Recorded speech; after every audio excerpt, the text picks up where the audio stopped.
melakukan yang namanya plasenta manual. dengan syarat apabila perdarahannya hebat. Setelah itu kita melakukan yang namanya pemasangan infus.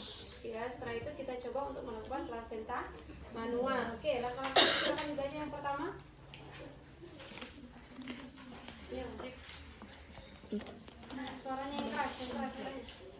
Memakai Setelah memakai alat-alatnya yang disiapkan apa saja di situ? ada infuset dan Infuset. Ambil standar infusnya.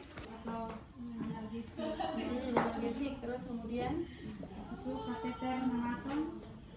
Kateter. Ini kateter apa namanya? Sebentar. Kateter apa? Kan ada dua kateter melaton sama kateter. Iya, sebenarnya bisa saja menggunakan melaton apa ini nggak apa-apa. Terus apa lagi? klem penjepit atau kop. Jepit klem. Ada berapa klemnya? Dua. Terus? Kain alas bokong steril. Terus sudah. Tensimeter dan stetoskop. Sarung tangan panjang DTT untuk tangan dalam. Ini ya, sarung tangan panjang itu digunakan untuk tadi ya, untuk melahirkan plasenta. Jadi sebelumnya harus pakai sarung tangan biasa terlebih dahulu, baru nanti di ya. Terus setelah itu baru kita ke pemasangan APD. Jadi saya nggak pakai ini ya, nggak pakai APD-nya ya. Sudah kepakai semua. Terus setelah itu baru kita cuci tangan. Setelah cuci tangan baru kita menggunakan Sarung tangan DTT.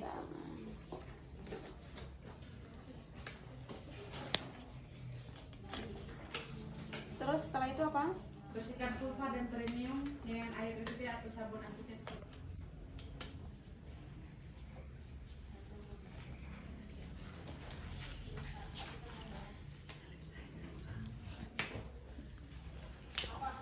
Jadi ada perbedaan di antara yang situ sama yang SOP di sini. Ya, kalau SOP. Jadi kadang kalau kalian kemarin praktek ya, teorinya sedikit ya, banyak sekali langkah-langkahnya. Contohnya saja 65 langkah APN itu tadi. Jadi kadang di lahan itu tidak sesuai, jadi disesuaikan itu tadi. Terus baru setelah itu kita Itu pasang alas bokong sudah persiapan pasien. kalau penetapan pasien sudah jadi satu itu tadi. Kemudian kita kalau melakukan tetap kita menyampaikan kepada pasien untuk kita melakukan plasenta manual.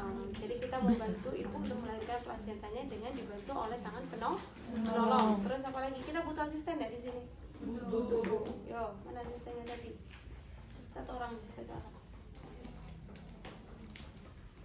Langsung ke klaim tadi. Klaim. Katakan klaim. Ada enggak? Ya, klaim tali pusat 5-6 cm di depan vulva. Baru setelah itu kita mana tadi? Polina. Ada di sini. Kita lakukan peregangan tali pusat. Kemudian setelah itu apa? Secara obstetrik masukkan satu tangan kanan.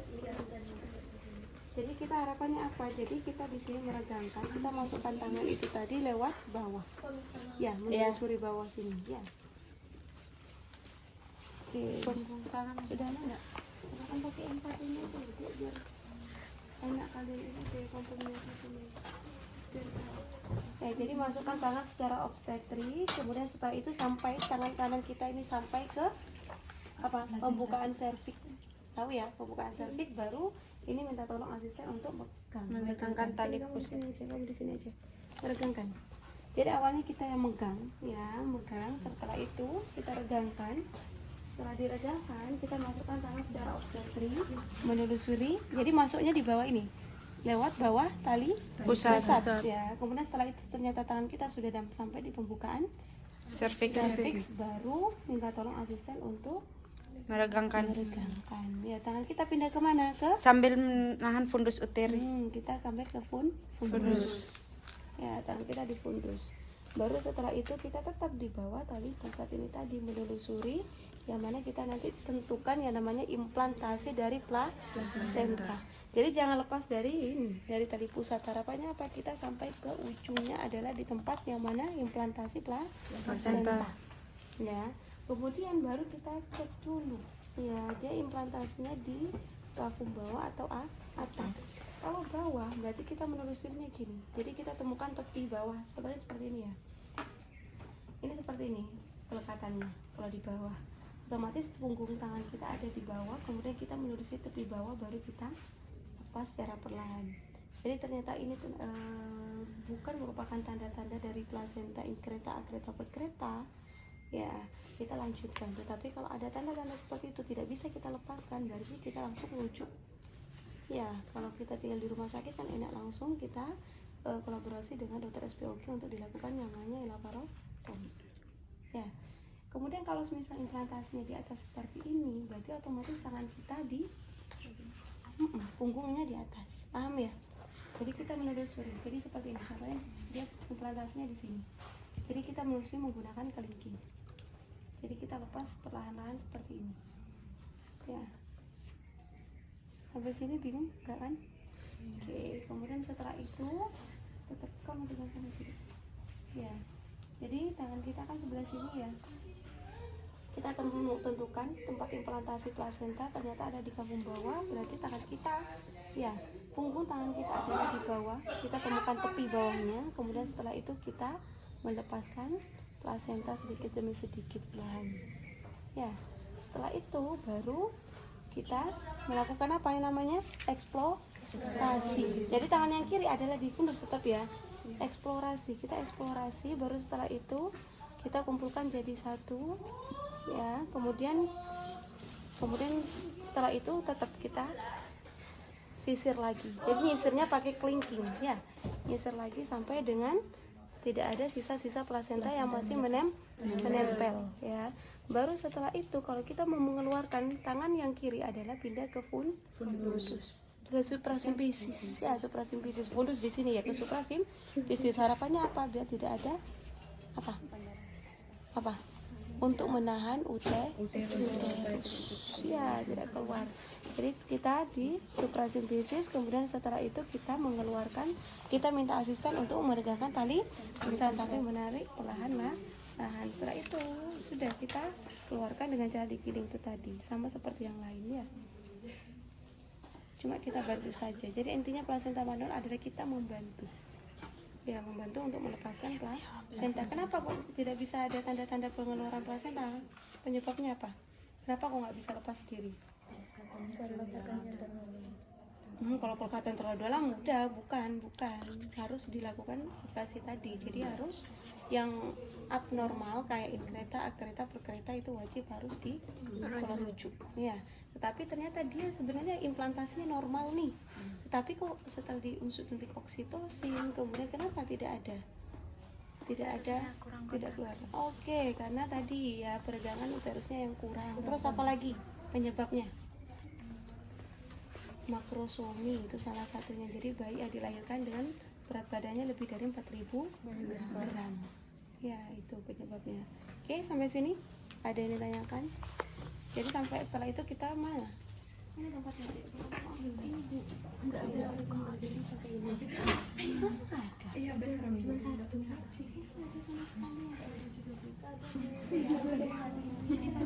Jadi tetap kita apa yang namanya, kita cek kelengkapan apa kotilidonnya ya, kemudian diameternya, bentuk ketebalannya.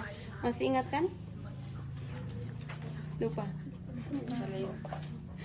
Sudah sampai sini ada yang ditanyakan. Baru setelah itu kita melakukan yang namanya masase selama 15 detik ya. Setelah itu ternyata ada kontraksi. Kemudian gimana? PTT. Ada kontraksi nih. Ngapain PTT lagi? Kan tadi itu Evaluasi bila uterus berkontraksi, evaluasi rutin. Ya sudah, kalau sudah berkontraksi berarti kita evaluasi kala 4. yang 2 jam itu loh. Ada 6 kali kita melakukan evaluasi. Jadi 1 jam pertama 4 kali, kemudian 2 jam yang kedua adalah 2 kali setiap setengah jam. Ya itu. Ternyata tidak ada kontraksi nih. Apa yang kita cek? Coba buka sekarang atonia uteri. Kalian kita lanjut atonia uteri.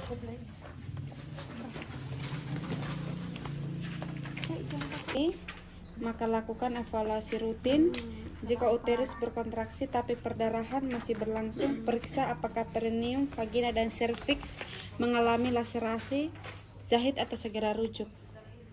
Apabila uterus tidak berkontraksi, maka bersihkan bekuan darah dan atau selaput ketuban dari vagina dan lubang serviks. Pastikan bahwa kandung kemih ibu kosong. Jika penuh atau dapat dipalpasi, lakukan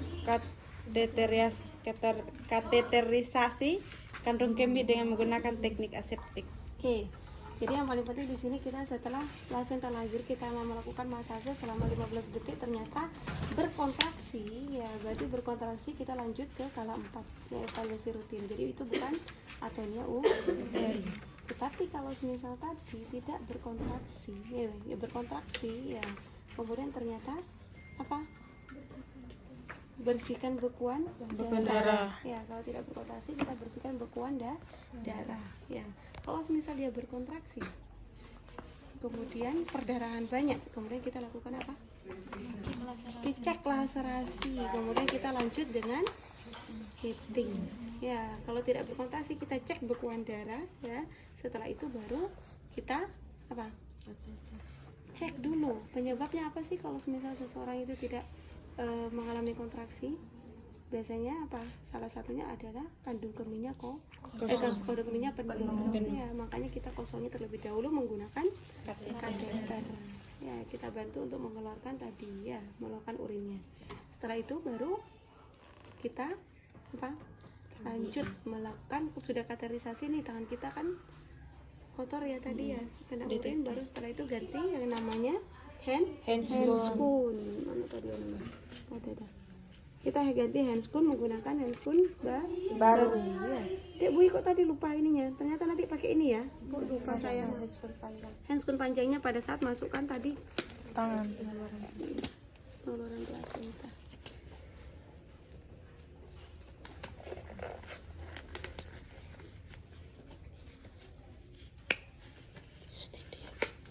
Nah, setelah itu baru kita masukkan tangan secara obstetri, kemudian tangan ini sampai kena apa? Fornix anterior itu posisinya di mana? Ini uterus nih, cervix ya ini. Fornix anterior letaknya di mana? Jadi kalian melakukan KBI, tangan kiri adalah nanti di fundus. Ya, tangan kanannya ini mencapai ke fornix anterior. Fornix anterior itu di mana? Di atas porsio. Di atas porsio tahu ya? Porsio cervix tahu ya? Jadi posisinya fornix anterior itu di atas, anterior berarti di atas. Jadi kita masukkan tangan perlahan, kemudian kita kepalkan itu tadi ya. Jadi seolah-olah tadi bertemu ya. Jadi ini kan ketinggian ya. Seolah-olah bertemu. Jadi kita mengepalkan ya, namanya fornix anterior, tangan kanan, tangan kiri adalah dengan menekan fundus. Ya, jadi ini kan terlalu keras ya. Jadi kalau perut beneran kan benar-benar fundus, kemudian ini kan mudah. Jadi seolah-olah bertemu. Ya. Setelah itu posisinya jadi ngepal gini. Ya. Kalau misal tangan kiri ternyata yang kiri nggak kuat, ya sudah posisikan seperti ini. Jadi yang penting mengepal semaksimal mungkin. Jadi berapa lama melakukan KBI ini? Namanya KBI ya, kompresi bimanual internal. Berapa lama? 5 menit. 5 menit. Jadi ditunggu seperti ini tetap selama 5 menit. Setelah itu ternyata 5 menit ada kontraksi ya. Kalau ada kontraksi berarti kita melanjutkan KBI selama 2 menit. Setelah itu kita pantau kala 4 dengan seksama. Kemudian kalau misal tidak berkontraksi, kita ngapain nih? Melakukan KBI. Ya, KBI gimana caranya? Jadi minta orang tua untuk memposisikan. Jadi tangan kirinya mengganti posisi bidan di fundus, kemudian tangan kanannya di suprasimplisis. Ya. Jadi tekannya jangan seperti itu. Jadi kepal. Ya. Jadi kalau misal ini nggak kuat, jadi kiri aja nggak apa-apa. Ya. Jadi ini yang kanan, ini tangan kirinya seperti ini. Jadi minta pasien untuk menggantikan posisi tangan bidan. Kemudian setelah itu tangan kita perlahan keluar. Setelah itu ngapain kita? Ayo baca di situ. Kita melakukan penyuntikan. Ayo, penyuntikan apa? Ergometrin. Secara apa? IM. Berapa dosisnya? 6 dosisnya 0,2 miligram. 0,2 miligram secara IM ya. Kita ganti dulu handscoon-nya, kemudian setelah itu ganti handscoon ulang untuk yang namanya injeksi. Ya, setelah itu apa lagi? Pasang infus menggunakan jarum metal 16. Sudah, tadi kan sudah pasang infus. Terus setelah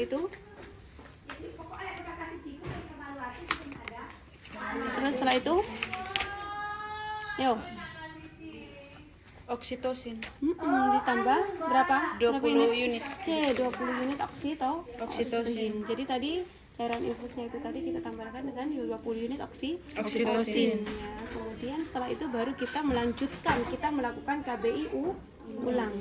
Jadi kita sama, jadi tetap ganti handscoon lagi. Kemudian setelah itu kita masukkan secara obstetrik, kemudian mengepal yang namanya fornix anterior, kemudian tangan kiri di Fundus.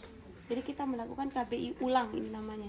Jadi tangan pasien sudah selesai, tangan keluarga pasien, kemudian setelah itu kita melakukan KBI selama 5 menit lagi. Jadi setelah itu kita, kalau misalnya ada kontraksi nih gimana? Sama seperti tadi, jadi dilanjutkan 2 menit, kemudian kita pantau. Ya, kala 4 dengan seksama, kemudian kalau tidak ada kontraksi, kita persiapan untuk rujuk. Jadi posisi tangan kita sampai tempat rujukan seperti ini. Ya, jadi tetap kita melakukan KBI. Ya, kemudian apa? Sampai menghabiskan infus berapa? 1,5 liter. 1,5 liter. 1,5 liter itu berapa flash infus? 100. Berapa flash? Satu flash itu kan 500, berarti 3. Jadi sampai tempat rujukan. Kemudian setelah itu baru kita perlambat lagi, jadi digerojok tadi ya, digerojok. Kemudian kalau misal sudah 3 infus sudah habis, baru kita jadikan atur 125 cc per jam ya, sama minum ya. Pastinya kalau KBI posisi atonia uteri seperti ini kan perdarahan tidak akan berhenti, jadi makanya kita gerojok dengan yang namanya cairan infus. Jadi kalau misal cairan infusnya kurang nih, nggak sampai nih Bu, 1,5 liter, masih cuma 100 sampai hanya 1 liter, berarti minumnya yang diperbanyak, ibunya tetap minum ya. Baru setelah itu kita langsung rujukan ke tempat yang lebih tadi, ke fasilitas kesehatan yang lebih lengkap. Sampai sini ada yang ditanyakan? Jadi nanti coba download di internet ya, bagian dari atonia uteri itu tadi, pelaksanaan dari KBI ya. Jadi kita melakukan yang pertama adalah KBI dulu, setelah itu nggak berhasil lanjut KBI. Setelah itu ternyata KBI ini pasien sambil lalu pasien, baru setelah itu kita melakukan penyuntikan ergometrin. Kalau untuk yang bukan hipertensi. Kalau hipertensi adalah misoprostol. Berapa mikrogram? Baca di situ berapa mikrogram dosisnya.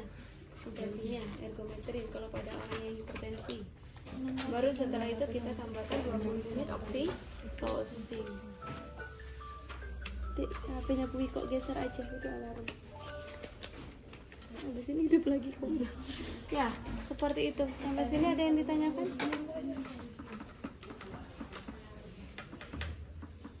Ada yang ditanyakan enggak? Sudah selesai. Ada yang ditanyakan?